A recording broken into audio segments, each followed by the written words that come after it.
Assalamualaikum warahmatullahi wabarakatuh. Innal hamdalillah nahmaduhu wa nasta'inuhu wa nastaghfiruhu wa na'udzu billahi min shururi anfusina wa sayyiati a'malina. May yahdihillahu fahuwal muhtadi wa may yudlil falan tajida lahu waliyyan mursyida wa asyhadu an la ilaha illallah wahdahu la syarika lah. Asyhadu anna Muhammadan 'abduhu wa rasuluhu la nabiyya wa la rasula ba'da. Allahumma shalli wa sallim wa barik ala nabiyyina Muhammadin wa ala alihi wa ashabihi wa sallim. Wa ba'd, ikhwani rahimani wa rahimakumullah. Hadis yang ke-876, hadis dengan sanad hasan sahih, diriwayatkan oleh Imam Al-Baihaqi dan yang lainnya. An Abi Dzar, sa'altu Rasulullah sallallahu alaihi wasallam, madza yunajji al-'abda minan nar?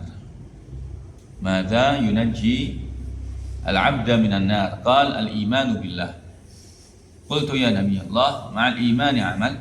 Qala an tardakha mimma khawwalaka Allah wa tardakha mimma razaqaka Allah. Qultu ya Nabi Allah, fa in kana faqiran la yajidu ma yardah? Qala ya'muru bil ma'ruf wa yanha 'anil munkar. Qultu in kana yastati'u an ya'mura bil ma'ruf wa yanha 'anil munkar? Qala falyu'inil akhraq. Qultu ya Rasulullah, ara'aita in kana la yuhsinu an yasna? Qala falyu'in madhluman. Qultu ya Nabi Allah, ara'aita in kana dha'ifan la yastati'u an yu'ina madhluman? Qala ma turidu an tatruka li sahibika min khair liyumsik adhahu 'anil nas. Qultu ya Rasulullah, ara'aita in fa'ala hadha yudkhilhu al-jannah? Qala ma min mu'min yatlubu khaslatan min hadhil khisal illa akhadat biyadihi hatta tudkhilahu al-jannah. Aku bertanya kepada Rasulullah sallallahu alaihi wasallam, apa yang menyelamatkan seorang hamba dari api neraka? Wahai Nabi Allah, ya Rasulullah, apa yang menyelamatkan seorang hamba itu dari api neraka? Maka beliau sallallahu alaihi wasallam menjawab, iman kepada Allah. Iman kepada Allah. Aku pun berkata, wahai Nabi Allah, iman harus disertai amal. Apakah iman itu harus disertai amal, atau iman itu kan harus disertai dengan amal? Maka beliau menjawab, hendaknya kamu memberikan sebagian dari yang Allah berikan kepadamu, dan hendaknya kamu memberikan sebagian dari yang Allah rezekikan kepadamu. Maknanya sedekah. Jadi hal yang pertama yang menyelamatkan seorang hamba dari api neraka adalah tentunya iman. Setiap Anda beramal tanpa didasari iman, maka tertolak, batal ya. Maka setiap amalan itu harus disertai dengan iman kepada Allah. Makanya orang-orang kafir itu kan mereka tidak beriman kepada Allah. Sebesar apapun, segede apapun amal mereka, kalau mereka tidak beriman kepada Allah, batal. Jadi syarat pertama agar Allah menerima amal seorang hamba, yang harus beriman dulu kepada Allah, beriman dulu kepada zat yang menerima amal. Kemudian yang kedua, kata Nabi, iman itu bagian dari amalan hati ya, iman adalah amalan hati. Dan Ahlussunnah meyakini bahwa yang namanya iman itu diyakini dalam hati, kemudian diucapkan dengan lisan, dan dibuktikan dengan amal perbuatan. Maka amal perbuatannya yaitu yang pertama sedekah. Yang kedua, wahai Nabi Allah, jika dia miskin, tidak mempunyai apa yang ia berikan, bagaimana?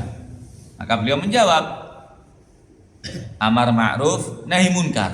Kata Nabi, ia mengajak kepada yang baik, ma'ruf, dan mencegah dari yang munkar. Ini opsi jamaah. Kalau tidak bisa mengeluarkan harta, dia ngomong yang baik, ngejak kepada yang ma'ruf ya, mencegah dari perbuatan yang munkar. Aku berkata, ya Rasulullah, jika dia tidak mampu gimana? Dia tidak mampu amar ma'ruf wala nahi munkar.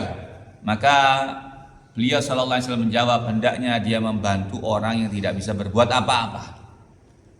Membantu orang yang tidak bisa berbuat apa-apa. Maka aku pun berkata, ya Rasulullah, bagaimana jika dia sendiri tidak bisa berbuat apa-apa? Maka beliau pun menjawab, hendaknya dia membantu orang yang dianiaya. Aku berkata, ya Nabi Allah, bagaimana jika dia lemah, tidak mampu menolong orang yang dianiaya? Maka beliau pun menjawab, kebaikan apa saja yang ingin kamu kerjakan atau yang ingin kamu berikan untuk kawanmu, hendaknya dia tidak mengganggu orang-orang. Kalau tidak bisa berbuat baik, tidak bisa berbuat baik kepada seseorang, ya diam saja, tapi jangan ganggu orang. Ya, jangan mengganggu orang. Maka aku berkata, ya Rasulullah, apakah menurut engkau jika ia melakukan itu maka amal itu masukkannya ke surga? Maka beliau menjawab, tidaklah seorang mukmin mencari satu dari sifat-sifat di atas kecuali amalan itu akan menggenggam tangannya, menuntunnya sampai ia memasukkannya ke surga. Jadi jamaah, tidak ada alasan bagi seorang mukmin untuk tidak berbuat baik. Tidak alasan bagi orang yang beriman kepada Allah untuk tidak berbuat baik. Bahkan jika dia tidak bergerak pun, diam, jangan ganggu orang. Lisannya ditahan, tangannya ditahan. Wis meneng ojo ganggu wong. Itu adalah profesi orang beriman dalam menuntut amal yang paling rendah. Karena tidak bisa menggunakan segala potensi yang Anda miliki, mulai harta, mulai dakwah, mulai membantu, bergerak, berusaha. Beda iso ojo ganggu wong. Jangan mengganggu orang. Sudah. Ya wis gak iso berbuat apa-apa, kemudian mengganggu manusia, ini gimana? Ikhwani rahimani rahimakumullah, inilah yang diajarkan oleh Nabi SAW kepada kita semuanya. Dan hadis yang berikutnya, yang terakhir untuk hari ini, dari Harits Al-Asy'ari radhiyallahu anhu, anna Rasulullah sallallahu alaihi wasallam yaqul, inna Allah auha ila Yahya ibn Zakaria bi khamsi kalimatin ay ya'mala bihin wa ya'muru bani Israil ay ya'malu bihin. فذكر الحديث إلى أن قال فيه وآمركم بالصدقة ومثل ذلك مثل رجل أسره العدو فأوثق يده إلى عنقه وقربوا ليضرب عنقه فجعل يقول هل لكم أن أفدي نفسي منكم وجعل يؤتي القليل والكثير حتى فدى نفسه. Sesungguhnya Allah Ta'ala mewahyukan kepada Nabiullah Yahya ibni Zakaria alaihi wassalam dengan 5 kalimat agar Nabi Yahya mengamalkannya dan memerintahkan Bani Israel agar mengamalkannya pula. Lalu dia menyebutkan hadisnya sampai kemudian Nabi berkata, dan aku memerintahkan kalian untuk bersedekah. Dan perumpamaan ini adalah seperti seorang lelaki yang ditawan oleh musuh. Mereka mengikat kedua tangan ke lehernya, mengikat kedua tangannya ke lehernya, mereka mendekatkannya untuk dipenggal. Maka dia mulai berkata, bersediakah kalian kalau aku menebus diriku dari kalian? Lalu dia membayar apapun, baik yang murah maupun mahal, sampai dia berhasil menebus dirinya. Ini sesuai dengan hadis Nabi bahwa agar kita memperbanyak sedekah supaya kita bisa tertebus dari api neraka. Nabi mengibaratkan bagaimana kita ini ditawan, mau dieksekusi jemaah. Jelas ini perumpamaan Nabi, mau dieksekusi. Kalau mau bebas syaratnya bayar tebusan. Apapun kita miliki bayar, agar apa? Agar kita ini bebas. Bayangin, neraka itu lebih sekedar daripada kita mati. Maknanya neraka itu lebih menakutkan daripada sekedar kita ditawan dan akan dipenggal. Lebih menakutkan daripada itu. Maka sudah selayaknya bahwa kita ini menebus. Selama kita hidup, kita tebus diri kita ini, dosa-dosa kita ini dengan apa? Dengan sedekah. Dan itu adalah tebusan yang terbaik bagi seorang hamba agar tidak masuk nerakanya Allah Subhanahu wa taala. Qulu qouli hadza wa astaghfirullah li wa lakum kafaratul majlis. Subhanakallahumma bihamdik asyhadu an la ilaha illa anta astaghfiruka wa atubu ilaik. Jazakumullahu khair. Assalamualaikum warahmatullahi wabarakatuh.